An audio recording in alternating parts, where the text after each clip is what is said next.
बहुत अच्छा लगा जब स्वामी जी जो है मोहम्मद सल्लल्लाहु अलैहि वसल्लम के बारे में रिसर्च करते हुए बहुत हाई लेवल बात जो है बहुत आसानी तरीके से रखते थे।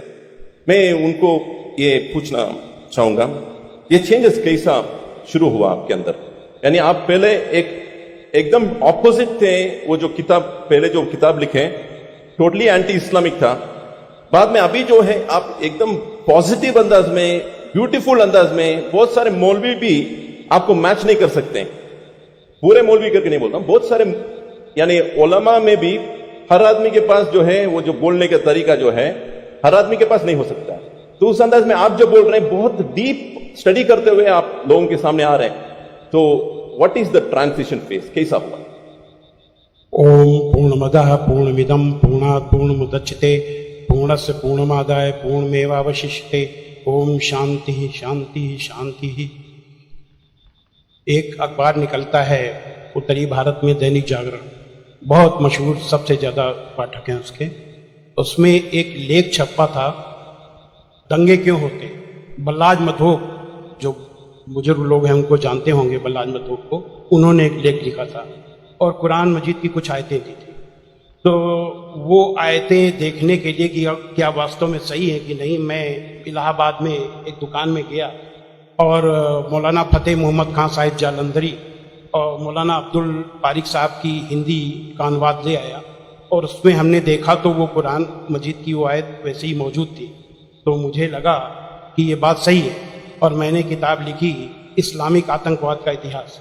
बाला साहब ठाकरे को बहुत पसंद आई, उन्होंने उसका अंग्रेजी ट्रांसलेशन कराया, the history of Islamic terrorism के नाम से। बाद में एक सज्जन ने, अब मैं वहां आ रहा हूं कि मेरा सोच कैसे बदला।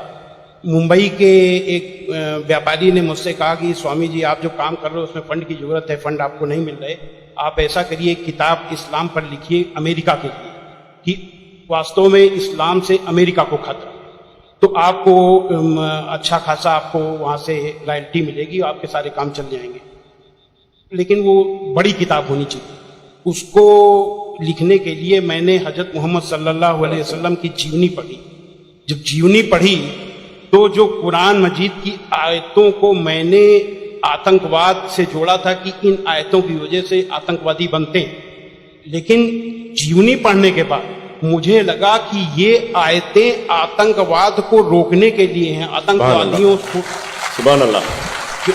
क्योंकि उनमें जो युद्ध का आदेश था वो आतंकवाद और आतंकवादियों के विरुद्ध था। तो मुझे लगा कि मुझसे बहुत बड़ी गलती हो गई, एक धर्माचार से ऐसी गलती नहीं होनी चाहिए। और वो गलती क्यों हुई? वो गलती का जिम्मेदार मैं नहीं था, उस गलती का जिम्मेदार अनुवाद करने वाला, जिसने ये नहीं बताया कि आयत का मतलब कैसे समझे। किसी भी हम यहाँ जो गैर मुस्लिम भाई होंगे उनको मैं बताऊं कि आयत का मतलब समझने के लिए जरूरी है कि आयत क्यों और किन परिस्थितियों में आई। ये जब जानेंगे तभी सही अर्थ मालूम होगा। तो ये जानने के बाद मैंने एक दूसरी किताब लिखी, इस्लाम आतंक या आदर्श, यानी इस्लाम में आतंक नहीं, आदर्श ही आदर्श। और इसका हम दूसरा उदाहरण और हम दे रहे हैं क्योंकि हमने एक दूसरी किताब भी लिखी है। एक बार मैं जा रहा था, अभी थोड़े दिन की बात है, तो एक सज्जन से मेरी बातचीत होने लगी। मैंने कहा इस्लाम में आतंकवाद है ही नहीं। तो उन्होंने क्या किया, अपने मोबाइल में दिखाया एक इंटरनेट से कि आज से 100 साल पहले ब्रिटिश पार्लियामेंट में एक भूतपूर्व जो प्रधानमंत्री विलियम ग्लैडस्टोन थे, उन्होंने कुरान मजीद को लहराते हुए उसके बारे में कुछ नेगेटिव चीजें कही थी। तो मुझे बिल्कुल अपनी बात याद आ गई कि जैसे मैंने गलत समझा वैसे विलियम ग्लैडस्टोन ने भी गलत समझा, और उसके जिम्मेदार वो नहीं, अनुवाद करने वाले थे, क्योंकि उन्होंने सही अनुवाद उसको सही ढंग से एक्सप्लेन क्यों नहीं किया। तो मुझे लगा कि अब इस पर भी एक किताब लिखने की जरूरत है।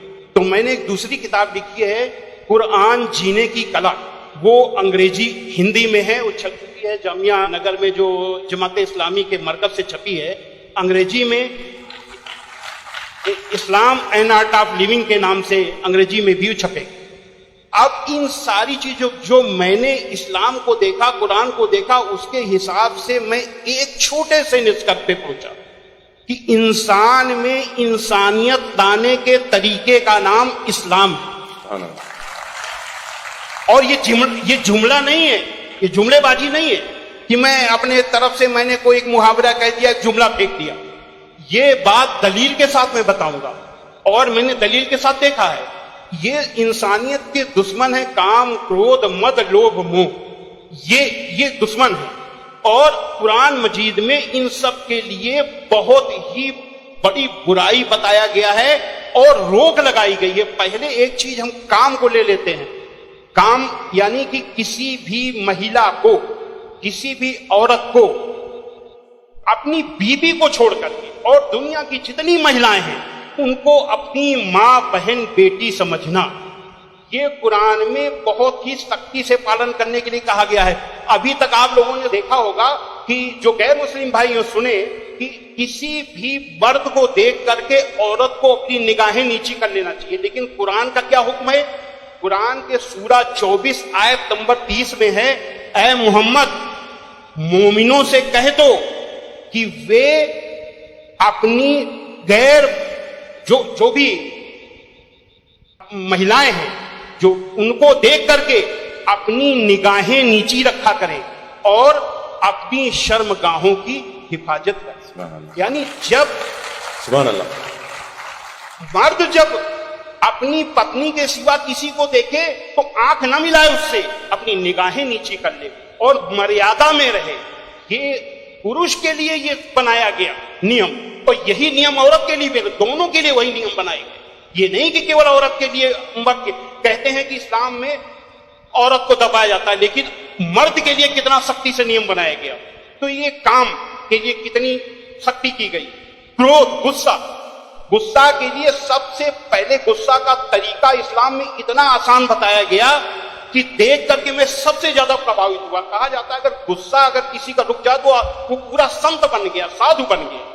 और कितना बढ़िया तरीका इस्लाम में बताया गया, कुरान में बताया गया है कि माफ कर दो, किसी के गुनाहों को माफ कर दो, और जब माफ कर दो तो गुस्सा खत्म। और सबसे पहले ये हुक्म दिया गया पैगंबर को।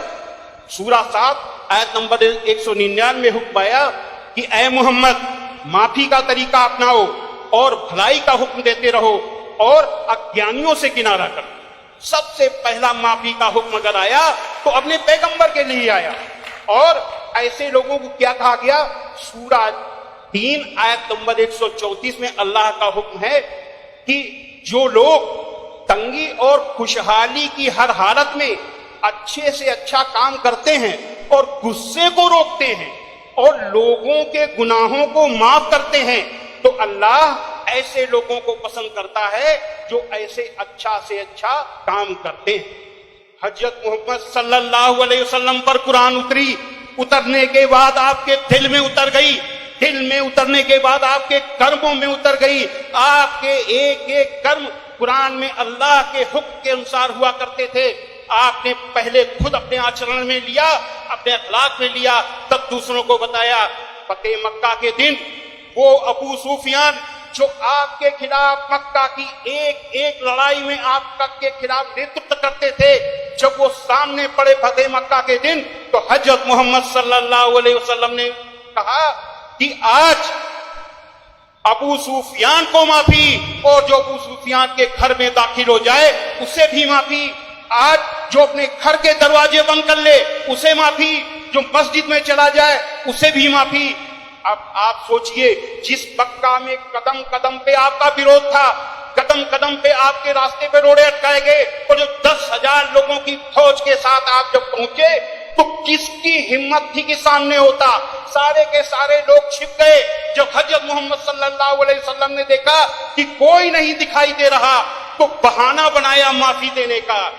ये बहाना क्या बनाया कि जो यहां चला चुप जाए उसे माफी, जो वहां चुप जाए उसे माफी, जो वहां चुप जाए उसे भी माफी। यानी किसी न किसी बहाने सबको माफी, माफी, माफी और माफी। माशाल्लाह। स्वामी जी, आपको रोकना मेरे दिल में क्या है, ख्वाहिश तो नहीं है, मगर मैं पैनल डिस्कशन कंडक्ट कर रहा हूं अभी, इसलिए आपसे एक सवाल भी मैं करूंगा। मैं समझ रहा हूं आपके जो रिसर्च बहुत डीप है, फिर भी एक सवाल मैं आपसे पूछना चाहूंगा।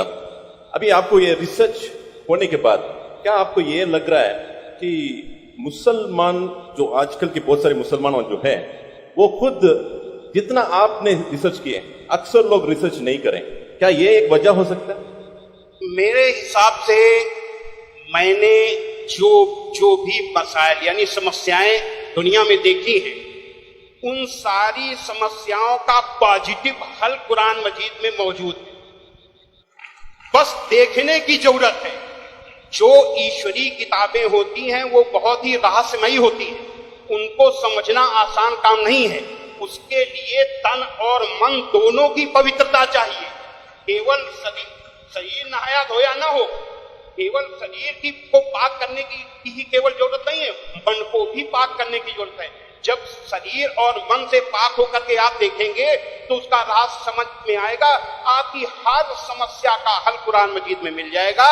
और उसी नजरिए से आज का मुसलमान कुरान मजीद को नहीं देख रहा, इसीलिए समस्याएं पैदा हो रही। Thank you